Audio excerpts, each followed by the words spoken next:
Hello there everyone, and welcome to another lightning fast film review in 5 minutes or less. This weekend I was lucky enough, or unlucky enough, to see two horror films at the cinema back to back. The first film of the two I'll be reviewing is The Grudge.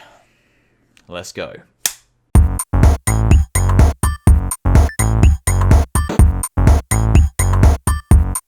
Beardo Benjo. Alright, I really don't know where to start with this one. I have lots of thoughts and I need to pack it down and condense it into 5 minutes, so let's just dive straight in. The original Ju On films, if you're not familiar with them, are fantastic Japanese horror films from director Takashi Shimizu.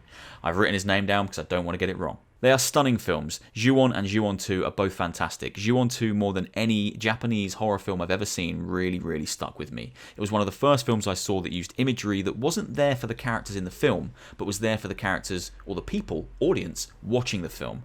I noticed apparitions and ghosts in the corners of the screen that the characters weren't drawing any attention to. They weren't there for the characters, they were there for me. It was the first film that made me feel like I was being haunted as much as the characters I was watching, and for that I will always remember that film. The characters of Kayako and Toshio were incredibly well designed and have become horror icons in their own right up there with Samara from The Ring and all those other fantastic horror tropes and individuals. The long black hair and the crawling down the stairs, they were born from these characters, born from this Japanese folklore, and rightly so, because the imagery has stuck with me and stuck with millions of other people throughout the years, and I think that's part of what made The Grudge such a success, is that these characters are terrifying, genuinely terrifying, and they make for fantastic horror fiends, and you want to know more about them. Flash forward to 2004, and we got the American version of The Grudge, the inevitable American version, because The Ring had done so well over there that they started looking at Japanese properties to turn into American properties to roll out to the masses. We then got the sequel, and we also got a threequel. Now I must admit I never saw the threequel. Apparently it was terrible, so I won't talk too much about that, but the American remakes overall were fine. They starred Sarah Michelle Gellar, they nailed a lot of the aesthetic, and they maintained a lot of the same story and plot points as the original Ju On films, and for that I did enjoy them. The first was certainly better than the second, but that tends to be the way with the American remakes. They kind of fumble it, and they don't get it right after the first kind of flash in the pan. Now here we are 11 years later getting a new Grudge film, just called The Grudge, directed by Nicolas Pesce and executive produced by Sam Raimi. So instantly I'm thinking, hey, this is going to be good. This is some horror caliber right here. I'm all up for it. And then I watched the film. The Grudge 2020 plays like a generic horror film with all the tropes, all the cliches that you've seen in every horror film ever, smashed together into one big ball. And the director and everyone involved just kind of hopes that some of the things you see will make you go, oh, that was a bit scary. And sadly, it just does not land. Its ties to the original Grudge films, original Ju On films, are tentative at best. It really does feel, to me at least, like this is a horror film someone made, and then Screen Gems picked it up and said, well, we own the rights to The Grudge, so why not make this a Grudge film? Because that will sell tickets, and that will put people in seats, because they'll say, oh, The Grudge, I remember that, I like that, let's go watch that. Now that might just be me being a massive pessimist, but it's certainly how it feels. The film is exceptionally generic, and if you go to it, and I didn't want to put any spoilers in these videos, but if you go to it expecting to see Kayako and Toshio and the characters and the kind of iconography and the kind of symbolism that made them original films great, you're not going to get it.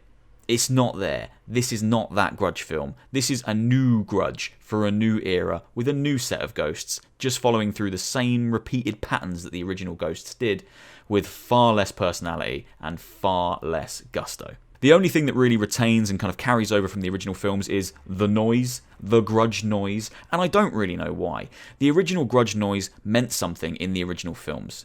Kayako had her throat slit and her death rattle was that noise.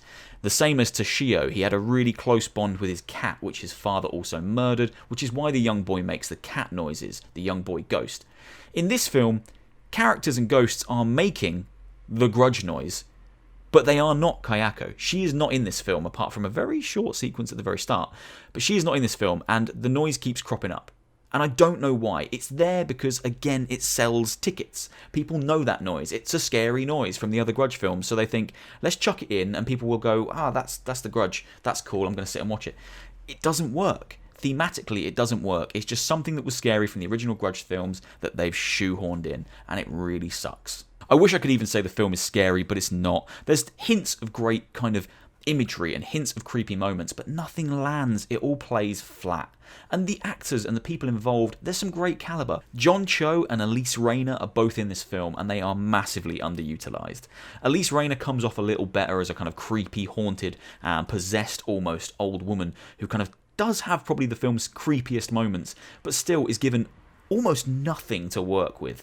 There is so little here to enjoy that the actors that are in it, and they are some high caliber actors, just do their best with kind of such a minimal script. The basic premise of the story is this. Our protagonist is a female cop and her gruff, I've seen some shit partner. They stumble across a corpse in the woods, mangled and twisted in its car. This then sends them down on a journey to kind of find out what happened to this person in this car, and it all links back to a house that the I've seen some shit gruff cop says, oh, I'm never going to step foot in there, some horrible shit went down.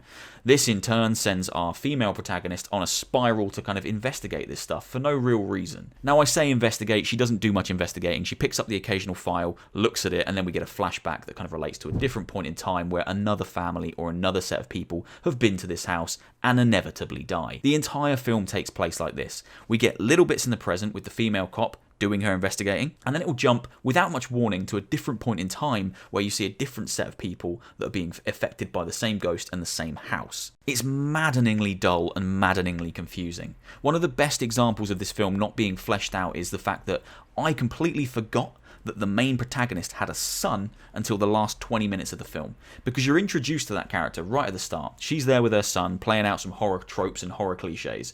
He's scared and she says, what do we do when we're scared? We close our eyes and count to 5. He opens his eyes, she says, see, nothing bad's going to happen. Because I'm a cop, nothing bad will happen to me and it won't happen to you. We then don't see the son again for the entire film until the last 20 minutes where she brings him to the terrifying house and says, stay in the car. Definitely don't leave the car. Stay in the car.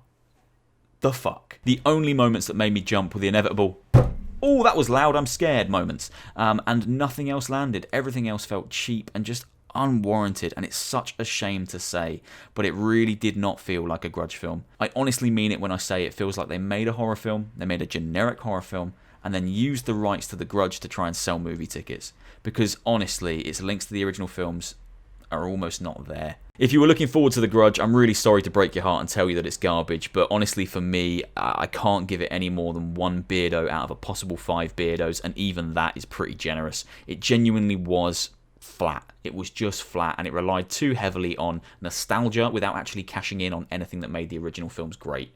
If you go into it hoping to see Kayako and hoping to see Toshio and hoping to get kind of an extension of those original Grudge stories, you will be disappointed. It is not that. It is Grudge for a new age with a new set of ghosts that look exceptionally generic. They could be from any Conjuring, Insidious, or whatever the hell ghost film you've seen recently. There's nothing special about them. It really sucks. I like The Grudge, but I think I'm just going to stick to watching the original Ju On and watching the original American remakes, because at least they had something to offer in the way of uniqueness and originality. This did not.